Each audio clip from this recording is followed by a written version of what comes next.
Trump के बातचीत का कोई नतीजा नहीं निकलता है। अमेरिकी राष्ट्रपति सिर्फ बातें करते हैं, लुकाशेंको का ये कहना है। अब लुकाशेंको कह रहे हैं, इसका मतलब तो बनता है क्योंकि पुतिन के सबसे करीबी सहयोगी हैं और उनकी भाषा वही होती है जो पुतिन की होती है। तो वो कह रहे हैं लुकाशेंको की सुबह कुछ बोलेंगे, शाम को कुछ बोलेंगे, उनकी बात का कोई भरोसा नहीं है। अगर वो कोई, इसका मतलब तो यही हुआ कि अगर वो कोई अग्रीमेंट करते भी हैं तो वो उस पर टिकेंगे कि नहीं टिकेंगे, वो सच बोल रहे हैं कि नहीं बोल रहे हैं, ये कहना भी मुश्किल है। और एक बहुत अजीब जो चीज़ है, ट्रंप ने जो भी बैठकें की हैं दुनिया के बड़े नेताओं के साथ, उसमें कुछ ना कुछ मिस जरूर क्रिएट हुआ है। क्या इसमें भी कुछ ऐसा कर बैठेंगे ट्रंप, ये भी एक सवाल है। क्या कहा लुकाशेंको ने, आइए सुनिए।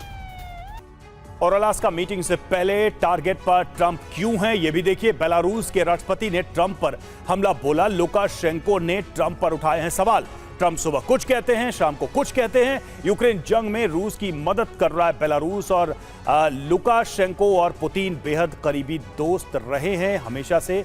तो ये अपने आप में बयान काफी महत्वपूर्ण है। अमिताभ सर, एक कहावत है, थोथा चना बाजे घना। इतना ज्यादा बोलते हैं ट्रंप, इसका मतलब क्या है? कहावत लागू है क्या कि कुछ है नहीं ऑफर करने के लिए, इसलिए बोल बहुत ज्यादा रहे? देखिए, ट्रंप साहब किधर सो के उठते हैं सुबह बेड से, उस पर भी अपनी नीति डिसाइड करते हैं। तो कुछ हद तक लुकाशेंको सही है।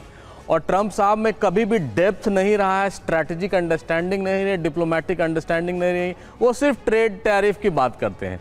लेकिन अलेक्जेंडर लुकाशेंको को अगर आप ध्यान से देखें तो इन्होंने पहले ये काम दिमित्री मेदवेदेव करते थे, अब उन्होंने ये काम लुकाशेंको को सौंप दिया है, क्योंकि अब ट्रंप और पुतिन की बात होने वाली है।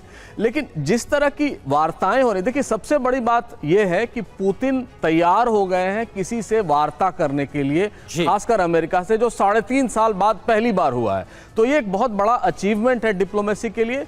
दूसरी बात जो सबसे इंपॉर्टेंट है, और लुकाशेंको भी इससे एग्री करेंगे, कि ट्रंप जो भी हैं एक चीज तो जरूर जानते हैं कि शांति उनका के एजेंडा से आए हैं। हालांकि उसमें कितना डेप्थ है वो किसी को नहीं पता है, लेकिन अगर वो शांति का एजेंडा किसी भी तरह ज़ेलेंस्की बिल्कुल और कर देंगे तो वो बहुत कारगर होगी। और अमिताभ सर, ये भी सच है कि जो युद्ध बीते 3.5 साल से नहीं रोक पाया, तमाम कोशिशें की गई, क्या एक मुलाकात से सब कुछ संभव होगा?